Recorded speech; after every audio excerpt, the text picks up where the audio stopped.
रमज़ान मेहरबान की खुसूसी नशरियात रमज़ान मेहरबान में एक दफ़ा फिर आपको खुशामदीद कहते हैं। हमारे साथ हमारे गेस्ट मौजूद हैं डॉक्टर शहजाद बसरा साहब, जो किसी भी तारुफ के मोहताज नहीं है। उनसे गुफ्तगू के सिलसिले को आगे बढ़ाते हैं। मैं ब्रेक पे जाने से पहले आपसे सवाल कर रहा था कि सहरी बिल्कुल आपकी स्टार्टिंग है, स्टार्टिंग मील आपको क्या लेना चाहिए, आइडियल क्या है? लोग सहर में इसलिए ज़्यादा खा लेते हैं कि हमने 13-14 घंटे भूखे रहना है, और अफ्तार में इसलिए ज़्यादा खाते हैं कि हम 13-14 घंटे भूखे रहते हैं। ना वो भूखे रहते हैं, ना वो थोड़ी सी भी भूख बर्दाश्त करते हैं, और दोनों टाइम जो टोटल मील लेते हैं वो शायद आम दिनों के जो सारा दिन खाने उनसे भी ज़्यादा ले लेते हैं। अल्लाह हू अकबर। अब पहले ये बात समझने वाली बात है कि अगर हमें भूख लग जाएगी तो होगा क्या। हम जो खाना खाते हैं उसका एक हिस्सा फौरी तौर पे शुगर में बदल के हमारे जिस्म में वो काम आता है। सही। बस हमने सहरी की, हमने 5 बजे सहरी की, वो समझे कि 10-11 बजे तक वो खाना का एक हिस्सा जो है ना वो हजम हो गया। अब खाना बाकी जो था हमारी ज़रूरत से ज़्यादा था, वो हमारे जिस्म ने उसको ग्लाइकोजन में बदल दिया। तो वो हमारे जो मसल्स हैं, पट्ठे जिन्हें हम कहते हैं, इसके अंदर स्टोर हो गया। जितने ज़्यादा मसल है उतनी ज़्यादा स्टोरेज कैपेसिटी। जितना कोई पतला बंदा या फैट ज़्यादा, उसकी स्टोरेज कैपेसिटी कम होगी। उसके बाद भी जो फालतू बच जाएगा खाना, वो फिर जिस्म ने, जिगर ने उसको चर्बी में बदल देना, जो कई दिन तक आपको मरने नहीं देगी।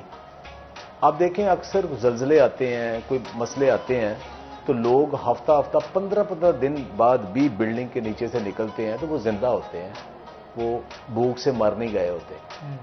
होता यह है कि जब हमें जो खाना है ना, उसी तरतीब से ही हमारे जिस्म की जरूरत हमारे अंदर जिस्म ने रखा हुआ है कि जब पहले शुगर खत्म होती है, फिर ग्लाइकोजन काम आता है मसल से, उसके बाद फिर चर्बी की बारी आती है। सही। तो ये तो बड़ा आइडियल है ना कि अगर कोई अपनी चर्बी कम करना चाहे तो वो रमजान में कर सकता है। अब ये कि सहर में खाना क्या है, अब ये तो नहीं कि आप खाना छोड़ दें, मसनून भी है, खाना भी है, आपने पूरा दिन भी गुजारना है। लेकिन एक ज़हन में रखें कि इंसान के अंदर ऊंट की तरह स्टोरेज कैपेसिटी नहीं है कि वो चाहे कि मैं 3 या 4 पराठे खा लूंगा तो एक 10 बजे तक, एक 12 बजे तक पानी का पी लूंगा, एक 2 बजे तक और एक शायद 6 बजे तक चले, ऐसा नहीं होगा। आप अपना एक सिस्टम, हर बंदे का एक खाने का सिस्टम है जिसको आपने पूरा नहीं भरना, एक हद तक 1/3 तक आपने रखना है उसको, बाकी पानी के लिए कुछ खाली रखें तो वो ठीक रहेगा।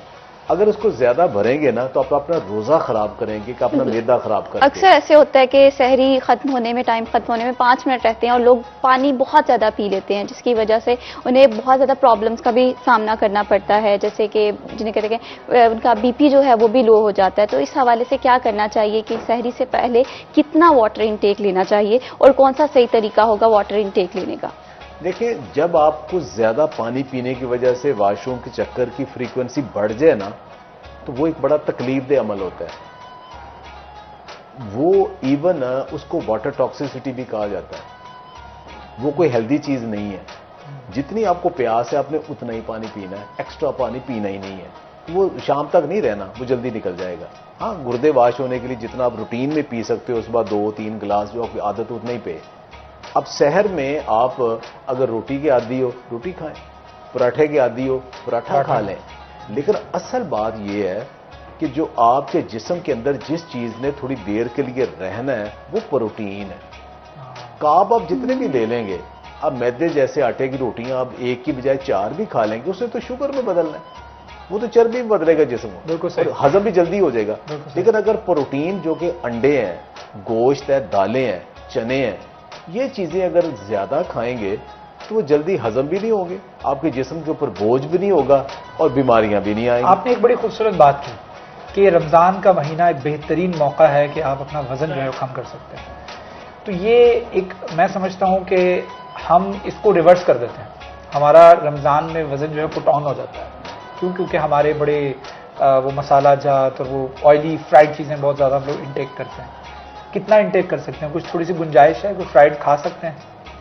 देखिए, ये देखिए मना कुछ नहीं है, असल बात है इतदाल की। अब एक बंदा है कि वो शाम को अफ्तारी के वक्त पूरी प्लेट भर के पकौड़े भी खाता है, प्लेट भर के वो समोसे भी खाता है, और उसको कहता है मैंने रोजा, ये उसकी जरूरत से ज्यादा है।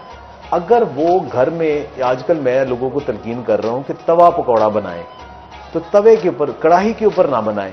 कढ़ाई में क्या होगा कि उसमें पहले रमजान में आपने तेल डालना है और आखिरी रमजान तक आपने बुरी चलाना है।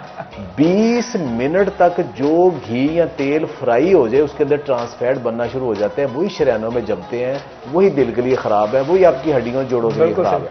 अब तवे के ऊपर क्या होगा कि आप वहां ज्यादा तेल डाल ही नहीं सकते, वो आप हल्का सा शैलो रखेंगे और पतला सा जो अमेजा बना के उसके अंदर ऊपर हल्के हल्के तल लें, तो वो 2 या 3 ज्यादा सब्जियों वाले पकौड़े खा भी लें, तवा पकौड़ा, तो कुछ नहीं होगा आपको। लेकिन डीप फ्राई अगर वो भी ट्रांसफैट वाले खाएंगे तो वो फिर आपके सेहत के बड़ा फर्क होगा। वेट लॉस का थोड़ा सा बता दीजिएगा। वेट लॉस सिर्फ एक चीज से होती है। आज तक कोई ऐसी एक्सरसाइज नहीं ईजाद हो सकी, आज तक कोई ऐसा सप्लीमेंट और फूड ईजाद नहीं हो सकी जिससे वजन कम हो।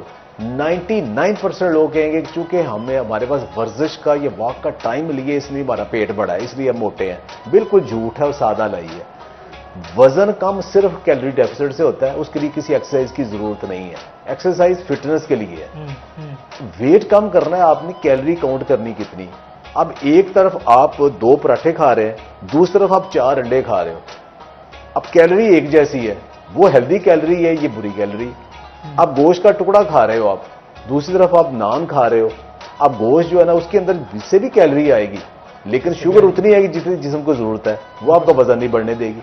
तो आपने प्रोटीन खानी है, साथ आपने कम्प्लेक्स कार्ब जिन्हें हम सलाद कहते हैं वो खाने हैं। ये 2 चीजें आपकी मेन फूड है, और रोटी आपने मिनिमम कर देनी है, तो वजन आपका खुद ही नीचे आ जाना है। और आपके जिस्म को जितनी कैलोरीज की जरूरत है वो गोश्त से उसने खुद ही ले लेनी, अंडों से उसने खुद ही ले लेनी। प्रोटीन के सोर्सेज कौन कौन से? गोश्त है, अंडा है, इसके अलावा ब्रोकली है।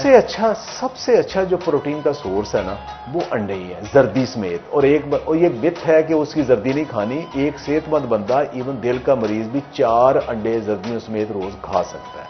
वाह, ठीक है। कोई बंदा जो सेहतमंद है, जिम में मैंने तो मेरी भी नॉलेज में इजाफा किया। जिम में मैंने आज तक कभी किसी का अंडों से ब्लड प्रेशर बढ़ते नहीं देखा, किसी का कोलेस्ट्रॉल बढ़ते नहीं देखा। जो वर्जिश करते हैं उनका तो नहीं होता। बिल्कुल, जो लोग गर्म होता है, डाइट कॉन्शियस जो होते हैं, निकम्मे हैं, सुस्त हैं, घर बैठे हैं, उन्हें एक अंडा भी गर्मी करता है।